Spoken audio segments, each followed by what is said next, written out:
Paper 72. Government on a Neighboring Planet.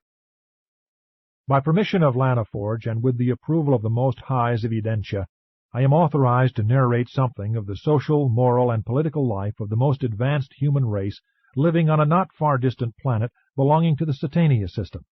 Of all the Satania worlds which became isolated because of participation in the Lucifer Rebellion, this planet has experienced a history most like that of Urantia. The similarity of the two spheres undoubtedly explains why permission to make this extraordinary presentation was granted, for it is most unusual for the system rulers to consent to the narration on one planet of the affairs of another. This planet, like Urantia, was led astray by the disloyalty of its planetary prince in connection with the Lucifer Rebellion. It received a material son shortly after Adam came to Urantia, and this son also defaulted, leaving the sphere isolated, since a magisterial son has never been bestowed upon its mortal races. 1. The Continental Nation. Notwithstanding all these planetary handicaps, a very superior civilization is evolving on an isolated continent about the size of Australia. This nation numbers about 140 million. Its people are a mixed race, predominantly blue and yellow, having a slightly greater proportion of violet than the so-called white race of Urantia. These different races are not yet fully blended, but they fraternize and socialize very acceptably.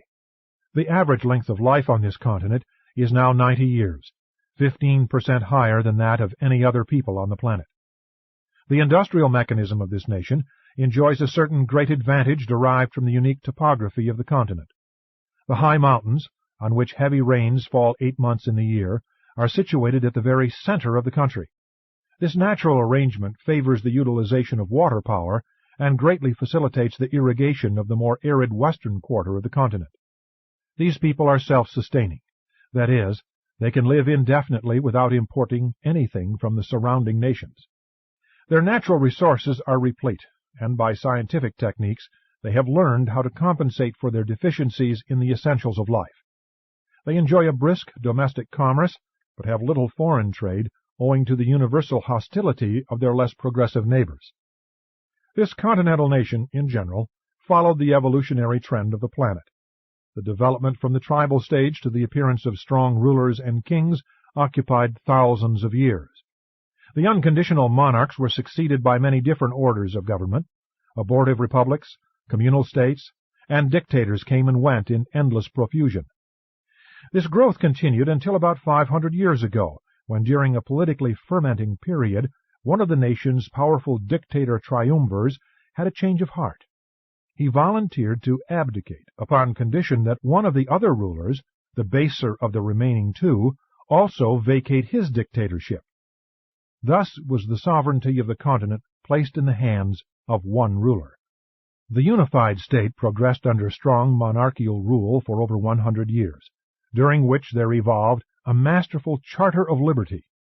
The subsequent transition from monarchy to a representative form of government was gradual, the kings remaining as mere social or sentimental figureheads, finally disappearing when the male line of descent ran out.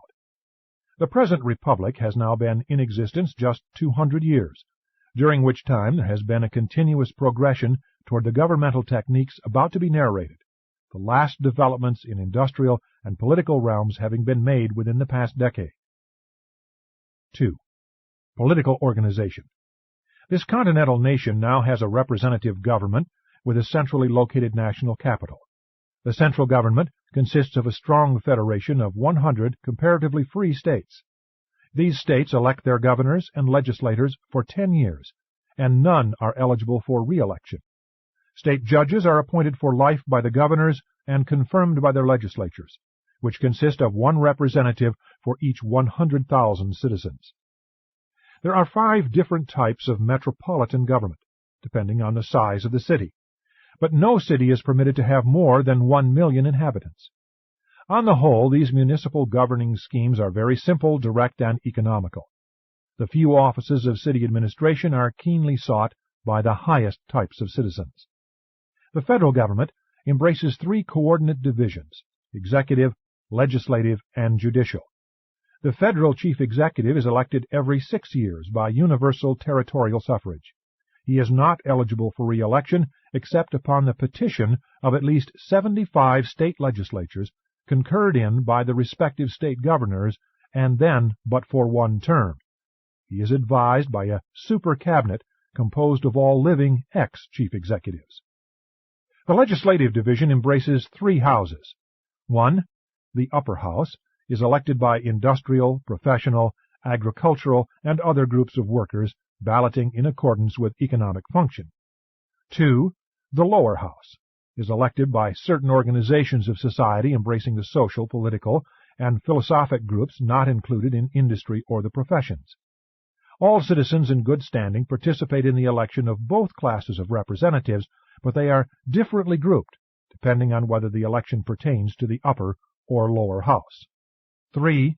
The third house, the elder statesman, embraces the veterans of civic service and includes many distinguished persons nominated by the chief executive, by the regional sub-federal executives, by the chief of the Supreme Tribunal, and by the presiding officers of either of the other legislative houses.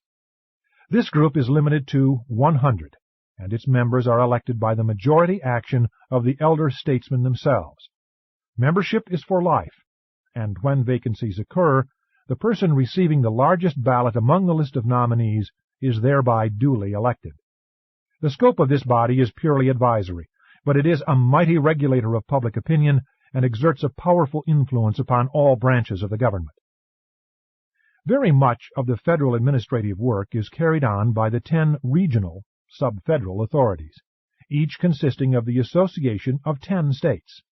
These regional divisions are wholly executive and administrative, having neither legislative nor judicial functions. The 10 regional executives are the personal appointees of the federal chief executive, and their term of office is concurrent with his, 6 years. The Federal Supreme Tribunal approves the appointment of these 10 regional executives, and while they may not be reappointed, the retiring executive automatically becomes the associate and advisor of his successor. Otherwise, these regional chiefs choose their own cabinets of administrative officials. This nation is adjudicated by 2 major court systems, the law courts and the SocioEconomic Courts. The law courts function on the following 3 levels. 1. Minor courts of municipal and local jurisdiction, whose decisions may be appealed to the high state tribunals. 2. State Supreme Courts, whose decisions are final in all matters not involving the federal government or jeopardy of citizenship rights and liberties. The regional executives are empowered to bring any case at once to the bar of the Federal Supreme Court. 3. Federal Supreme Court, the high tribunal for the adjudication of national contentions and the appellate cases coming up from the state courts. This Supreme Tribunal consists of 12 men over 40 and under 75 years of age who have served 2 or more years on some state tribunal and who have been appointed to this high position by the chief executive with the majority approval of the Super Cabinet and the third house of the Legislative Assembly. All decisions of this supreme judicial body are by at least a 2/3 vote. The Socioeconomic Courts function in the following 3 divisions. 1. Parental Courts, associated with the legislative and executive divisions of the home and social system. 2. Educational Courts, the juridical bodies connected with the state and regional school systems and associated with the executive and legislative branches of the educational administrative mechanism. 3. Industrial Courts, the jurisdictional tribunals vested with full authority for the settlement of all economic misunderstandings. The Federal Supreme Court does not pass upon socio-economic cases except upon the 3/4 vote of the third legislative branch of the national government, the House of Elder Statesmen. Otherwise, all decisions of the parental, educational, and industrial high courts are final. 3. The home life. On this continent, it is against the law for 2 families to live under the same roof. And since group dwellings have been outlawed, most of the tenement type of buildings have been demolished. But the unmarried still live in clubs, hotels, and other group dwellings. The smallest home site permitted must provide 50,000 square feet of land. All land and other property used for home purposes are free from taxation up to 10 times the minimum home site allotment. The home life of this people has greatly improved during the last century. Attendance of parents, both fathers and mothers, at the parental schools of child culture is compulsory. Even the agriculturists, who reside in small country settlements, carry on this work by correspondence, going to the nearby centers for oral instruction once in 10 days, every 2 weeks, for they maintain a 5-day week. The average number of children in each family is 5, and they are under the full control of their parents, or, in case of the demise of one or both, under that of the guardians designated by the parental courts. It is considered a great honor for any family to be awarded the guardianship of a full orphan. Competitive examinations are held among parents, and the orphan is awarded to the home of those displaying the best parental qualifications. These people regard the home as the basic institution of their civilization. It is expected that the most valuable part of a child's education and character training will be secured from his parents and at home, and fathers devote almost as much attention to child culture as do mothers. All sex instruction is administered in the home by parents or by legal guardians.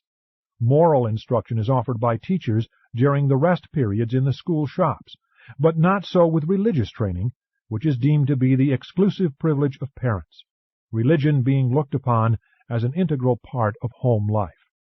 Purely religious instruction is given publicly only in the temples of philosophy, no such exclusively religious institutions as the Urantia churches having developed among this people. In their philosophy, religion is the striving to know God and to manifest love for one's fellows through service for them. But this is not typical of the religious status of the other nations on this planet. Religion is so entirely a family matter among these people that there are no public places devoted exclusively to religious assembly.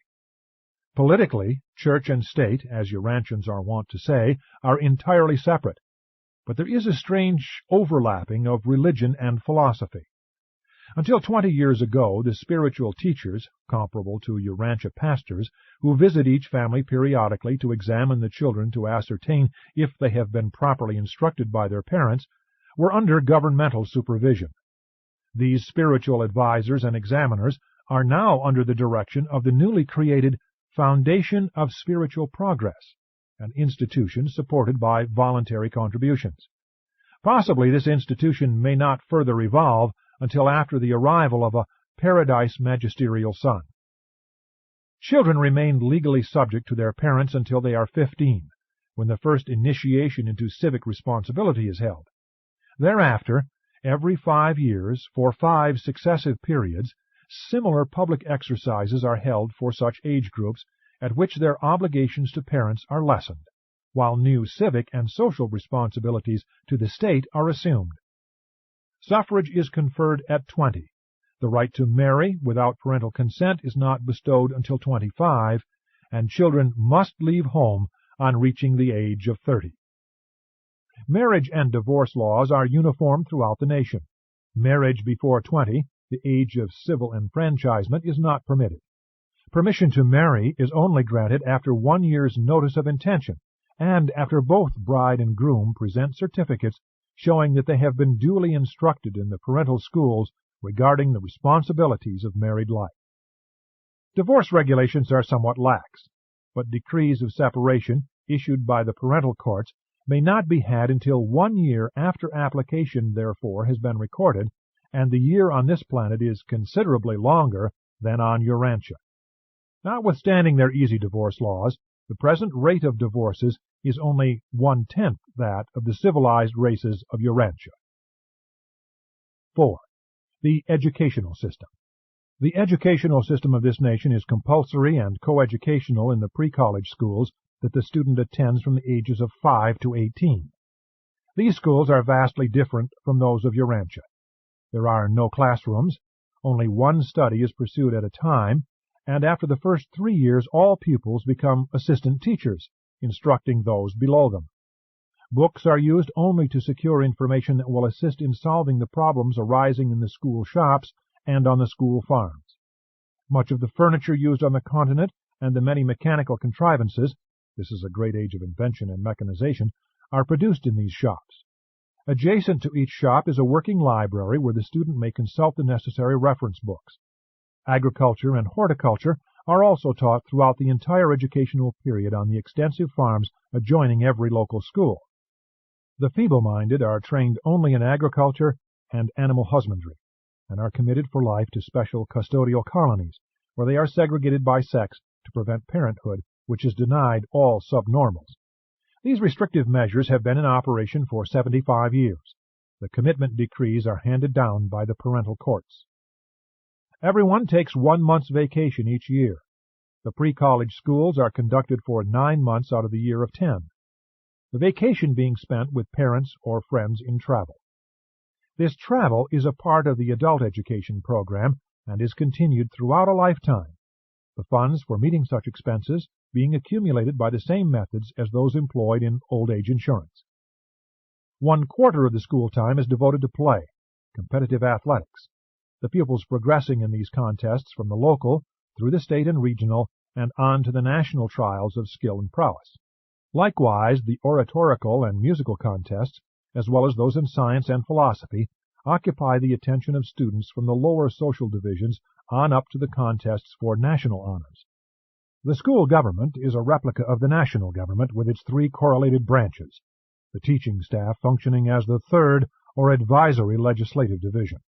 The chief object of education on this continent is to make every pupil a self-supporting citizen. Every child graduating from the pre-college school system at 18 is a skilled artisan. Then begins the study of books and the pursuit of special knowledge, either in the adult schools or in the colleges. When a brilliant student completes his work ahead of schedule, he is granted an award of time and means wherewith he may execute some pet project of his own devising. The entire educational system is designed to adequately train the individual. 5. Industrial organization. The industrial situation among this people is far from their ideals. Capital and labor still have their troubles, but both are becoming adjusted to the plan of sincere cooperation. On this unique continent, the workers are increasingly becoming shareholders in all industrial concerns. Every intelligent laborer is slowly becoming a small capitalist. Social antagonisms are lessening, and goodwill is growing apace. No grave economic problems have arisen out of the abolition of slavery over 100 years ago, since this adjustment was effected gradually by the liberation of 2% each year. Those slaves who satisfactorily passed mental, moral, and physical tests were granted citizenship. Many of these superior slaves were war captives or children of such captives. Some 50 years ago, they deported the last of their inferior slaves, and still more recently, they are addressing themselves to the task of reducing the numbers of their degenerate and vicious classes. These people have recently developed new techniques for the adjustment of industrial misunderstandings and for the correction of economic abuses which are marked improvements over their older methods of settling such problems. Violence has been outlawed as a procedure in adjusting either personal or industrial differences. Wages, profits, and other economic problems are not rigidly regulated, but they are in general controlled by the industrial legislatures, while all disputes arising out of industry are passed upon by the industrial courts. The industrial courts are only 30 years old, but are functioning very satisfactorily. The most recent development provides that hereafter the industrial courts shall recognize legal compensation as falling in 3 divisions. 1. Legal rates of interest on invested capital. 2. Reasonable salary for skill employed in industrial operation. 3. Fair and equitable wages for labor. These shall first be met in accordance with contract, or in the face of decreased earnings they shall share proportionally in transient reduction, and thereafter all earnings in excess of these fixed charges shall be regarded as dividends and shall be prorated to all 3 divisions, capital, skill, and labor. Every 10 years the regional executives adjust and decree the lawful hours of daily gainful toil. Industry now operates on a 5-day week, working 4 and playing 1. These people labor 6 hours each working day, and like students, 9 months in the year of 10. Vacation is usually spent in travel, and new methods of transportation having been so recently developed, the whole nation is travel-bent. The climate favors travel about 8 months in the year, and they are making the most of their opportunities. 200 years ago, the profit motive was wholly dominant in industry, but today it is being rapidly displaced by other and higher driving forces. Competition is keen on this continent, but much of it has been transferred from industry to play, skill, scientific achievement, and intellectual attainment. It is most active in social service and governmental loyalty. Among this people, public service is rapidly becoming the chief goal of ambition. The richest man on the continent works 6 hours a day in the office of his machine shop and then hastens over to the local branch of the School of Statesmanship, where he seeks to qualify for public service. Labor is becoming more honorable on this continent, and all able-bodied citizens over 18 work either at home and on farms, at some recognized industry, on the public works where the temporarily unemployed are absorbed, or else in the corps of compulsory laborers in the mines. These people are also beginning to foster a new form of social disgust for both idleness and unearned wealth. Slowly but certainly they are conquering their machines. Once they too struggled for political liberty and subsequently for economic freedom. Now they are entering upon the enjoyment of both, while in addition they are beginning to appreciate their well-earned leisure, which can be devoted to increased self-realization. 6. Old age insurance. This nation is making a determined effort to replace the self-respect destroying type of charity by dignified government insurance guarantees of security in old age. This nation provides every child an education and every man a job. Therefore, can it successfully carry out such an insurance scheme for the protection of the infirm and aged? Among this people, all persons must retire from gainful pursuit at 65, unless they secure a permit from the State Labor Commissioner, which will entitle them to remain at work until the age of 70. This age limit does not apply to government servants or philosophers. The physically disabled or permanently crippled can be placed on the retired list at any age by court order countersigned by the pension commissioner of the regional government. The funds for old age pensions are derived from 4 sources. 1. 1 day's earnings each month are requisitioned by the federal government for this purpose, and in this country everybody works. 2. Bequests. Many wealthy citizens leave funds for this purpose. 3. The earnings of compulsory labor in the state mines. After the conscript workers support themselves and set aside their own retirement contributions, all excess profits on their labor are turned over to this pension fund. 4. The income from natural resources. All natural wealth on the continent is held as a social trust by the federal government, and the income therefrom is utilized for social purposes, such as disease prevention, education of geniuses, and expenses of especially promising individuals in the statesmanship schools. 1/2 of the income from natural resources goes to the Old Age Pension Fund. Although state and regional actuarial foundations supply many forms of protective insurance, old age pensions are solely administered by the federal government through the 10 regional departments. These government funds have long been honestly administered. Next to treason and murder, the heaviest penalties meted out by the courts are attached to betrayal of public trust. Social and political disloyalty are now looked upon as being the most heinous of all crimes. 7. Taxation. The federal government is paternalistic only in the administration of old age pensions and in the fostering of genius and creative originality. The state governments are slightly more concerned with the individual citizen, while the local governments are much more paternalistic or socialistic. The city, or some subdivision thereof, concerns itself with such matters as health, sanitation, building regulations, beautification, water supply, lighting, heating, recreation, music, and communication. In all industry, first attention is paid to health.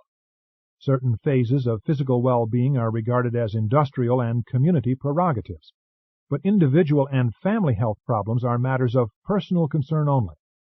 In medicine, as in all other purely personal matters, it is increasingly the plan of government to refrain from interfering. Cities have no taxing power, neither can they go in debt. They receive per capita allowances from the state treasury and must supplement such revenue from the earnings of their socialistic enterprises and by licensing various commercial activities. The rapid transit facilities, which make it practical greatly to extend the city boundaries, are under municipal control. The city fire departments are supported by the fire prevention and insurance foundations, and all buildings in city or country are fireproof, have been for over 75 years. There are no municipally appointed peace officers. The police forces are maintained by the state governments. This department is recruited almost entirely from the unmarried men between 25 and 50. Most of the states assess a rather heavy bachelor tax, which is remitted to all men joining the state police. In the average state, the police force is now only 1/10 as large as it was 50 years ago. There is little or no uniformity among the taxation schemes of the 100 comparatively free and sovereign states, as economic and other conditions vary greatly in different sections of the continent. Every state has 10 basic constitutional provisions which cannot be modified except by consent of the Federal Supreme Court, and one of these articles prevents levying a tax of more than 1% on the value of any property in any 1 year, home sites, whether in city or country, being exempted. The federal government cannot go in debt, and a 3/4 referendum is required before any state can borrow, except for purposes of war. Since the federal government cannot incur debt, in the event of war the National Council of Defense is empowered to assess the states for money, as well as for men and materials, as it may be required. But no debt may run for more than 25 years. Income to support the federal government is derived from the following 5 sources. 1. Import duties. All imports are subject to a tariff designed to protect the standard of living on this continent, which is far above that of any other nation on the planet. These tariffs are set by the highest industrial court after both houses of the Industrial Congress have ratified the recommendations of the Chief Executive of Economic Affairs, who is the joint appointee of these two legislative bodies. The upper industrial house is elected by labor, the lower by capital. 2. Royalties. The federal government encourages invention and original creations in the 10 regional laboratories, assisting all types of geniuses, artists, authors, and scientists, and protecting their patents. In return, the government takes 1/2 the profits realized from all such inventions and creations, whether pertaining to machines, books, artistry, plants, or animals. 3. Inheritance tax. The federal government levies a graduated inheritance tax ranging from 1 to 50%, depending on the size of an estate as well as on other conditions. 4. Military equipment. The government earns a considerable sum from the leasing of military and naval equipment for commercial and recreational usages. 5. Natural resources. The income from natural resources, when not fully required for the specific purposes designated in the Charter of Federal Statehood, is turned into the national treasury. Federal appropriations, except war funds assessed by the National Council of Defense, are originated in the upper legislative house, concurred in by the lower house, approved by the Chief Executive, and finally validated by the Federal Budget Commission of 100. The members of this commission are nominated by the state governors and elected by the state legislatures to serve for 24 years, 1/4 being elected every 6 years. Every 6 years this body, by a 3/4 ballot, chooses one of its number as chief, and he thereby becomes Director-Controller of the Federal Treasury. 8. The special colleges. In addition to the basic compulsory education program extending from the ages of 5 to 18, special schools are maintained as follows. 1. Statesmanship schools. These schools are of 3 classes: national, regional, and state. The public offices of the nation are grouped in 4 divisions. The first division of public trust pertains principally to the national administration, and all office holders of this group must be graduates of both regional and national schools of statesmanship. Individuals may accept political, elective, or appointive office in the second division upon graduating from any one of the 10 regional schools of statesmanship. Their trusts concern responsibilities in the regional administration and the state governments. Division 3 includes state responsibilities, and such officials are only required to have state degrees of statesmanship. The fourth and last division of office holders are not required to hold statesmanship degrees, such offices being wholly appointed. They represent minor positions of assistantship, secretaryships, and technical trusts, which are discharged by the various learned professions functioning in governmental administrative capacities. Judges of the minor and state courts hold degrees from the state schools of statesmanship. Judges of the jurisdictional tribunals of social, educational, and industrial matters hold degrees from the regional schools. Judges of the federal Supreme Court must hold degrees from all these schools of statesmanship. 2. Schools of philosophy. These schools are affiliated with the temples of philosophy and are more or less associated with religion as a public function. 3. Institutions of science. These technical schools are coordinated with industry rather than with the educational system and are administered under 15 divisions. 4. Professional training schools. These special institutions provide the technical training for the various learned professions, 12 in number. 5. Military and naval schools. Near the national headquarters and at the 25 coastal military centers are maintained those institutions devoted to the military training of volunteer citizens from 18 to 30 years of age. Parental consent is required before 25 in order to gain entrance to these schools. 9. The plan of universal suffrage.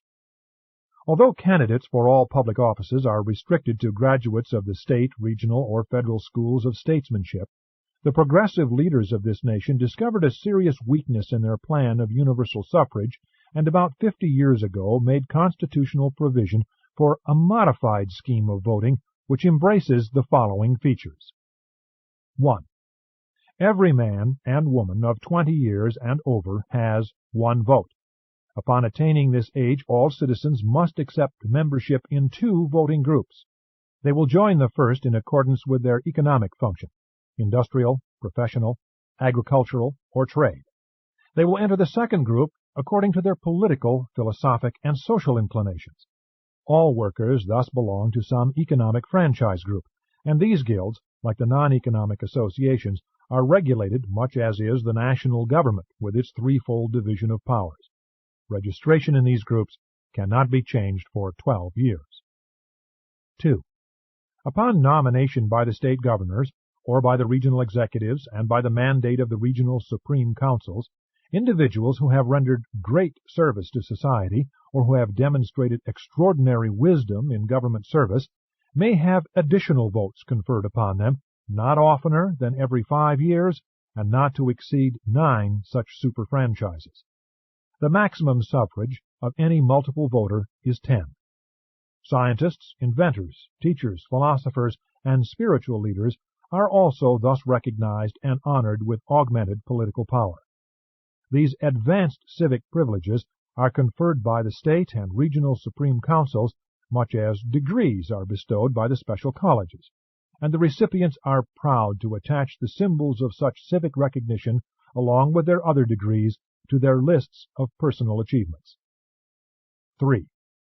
All individuals sentenced to compulsory labor in the mines and all governmental servants supported by tax funds are, for the periods of such services, disenfranchised. This does not apply to aged persons who may be retired on pensions at 65. 4. There are 5 brackets of suffrage reflecting the average yearly taxes paid for each half-decade period. Heavy taxpayers are permitted extra votes up to 5. This grant is independent of all other recognition, but in no case can any person cast over 10 ballots. 5. At the time this franchise plan was adopted, the territorial method of voting was abandoned in favor of the economic or functional system. All citizens now vote as members of industrial, social, or professional groups, regardless of their residence. Thus, the electorate consists of solidified, unified, and intelligent groups who elect only their best members to positions of governmental trust and responsibility. There is one exception to this scheme of functional or group suffrage. The election of a federal chief executive every 6 years is by nationwide ballot, and no citizen casts over 1 vote. Thus, except in the election of the chief executive, Suffrage is exercised by economic, professional, intellectual, and social groupings of the citizenry. The ideal state is organic, and every free and intelligent group of citizens represents a vital and functioning organ within the larger governmental organism. The schools of statesmanship have power to start proceedings in the state courts looking toward the disenfranchisement of any defective, idle, indifferent, or criminal individual. These people recognize that when 50% of a nation is inferior or defective and possesses the ballot, such a nation is doomed. They believe the dominance of mediocrity spells the downfall of any nation. Voting is compulsory, heavy fines being assessed against all who fail to cast their ballots. 10. Dealing with crime. The methods of this people in dealing with crime, insanity, and degeneracy, while in some ways pleasing, will, no doubt, in others prove shocking to most Urantians. Ordinary criminals and defectives are placed, by sexes, in different agricultural colonies and are more than self-supporting. The more serious habitual criminals and the incurably insane are sentenced to death in the lethal gas chambers by the courts. Numerous crimes, aside from murder, including betrayal of governmental trust, also carry the death penalty, and the visitation of justice is sure and swift. These people are passing out of the negative into the positive era of law. Recently, they have gone so far as to attempt the prevention of crime by sentencing those who are believed to be potential murderers and major criminals to life service in the detention colonies. If such convicts subsequently demonstrate that they have become more normal, they may be either paroled or pardoned. The homicide rate on this continent is only 1% of that among the other nations. Efforts to prevent the breeding of criminals and defectives were begun over 100 years ago and have already yielded gratifying results. There are no prisons or hospitals for the insane. For one reason, there are only about 10% as many of these groups as are found on Urantia. 11. Military preparedness. Graduates of the federal military schools may be commissioned as guardians of civilization in 7 ranks, in accordance with ability and experience, by the President of the National Council of Defense.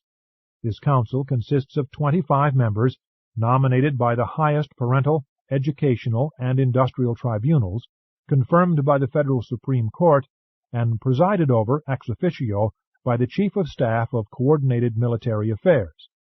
Such members serve until they are 70 years of age. The courses pursued by such commissioned officers are 4 years in length and are invariably correlated with the mastery of some trade or profession.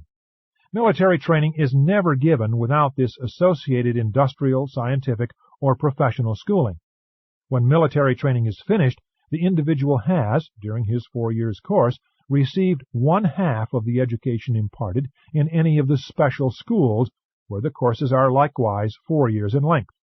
In this way, the creation of a professional military class is avoided by providing this opportunity for a large number of men to support themselves while securing the first half of a technical or professional training. Military service during peacetime is purely voluntary, and the enlistments in all branches of the service are for 4 years, during which every man pursues some special line of study in addition to the mastery of military tactics. Training in music is one of the chief pursuits of the central military schools and of the 25 training camps distributed about the periphery of the continent. During periods of industrial slackness, many thousands of unemployed are automatically utilized in upbuilding the military defenses of the continent on land and sea and in the air. Although these people maintain a powerful war establishment as a defense against invasion by the surrounding hostile peoples, it may be recorded to their credit that they have not, in over 100 years, employed these military resources in an offensive war. They have become civilized to that point where they can vigorously defend civilization without yielding to the temptation to utilize their war powers in aggression. There have been no civil wars since the establishment of the United Continental State, but during the last 2 centuries these people have been called upon to wage 9 fierce defensive conflicts, 3 of which were against mighty confederations of world powers. Although this nation maintains adequate defense against attack by hostile neighbors, it pays far more attention to the training of statesmen, scientists, and philosophers. When at peace with the world, all mobile defense mechanisms are quite fully employed in trade, commerce, and recreation. When war is declared, the entire nation is mobilized.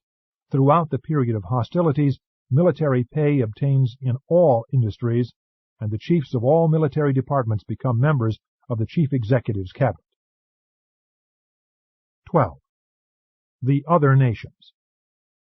Although the society and government of this unique people are in many respects superior to those of the Urantia nations, it should be stated that on the other continents, there are 11 on this planet, the governments are decidedly inferior to the more advanced nations of Urantia.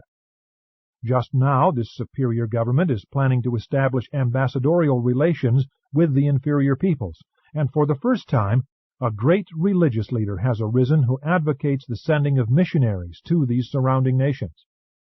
We fear they are about to make the mistake that so many others have made when they have endeavored to force a superior culture and religion upon other races.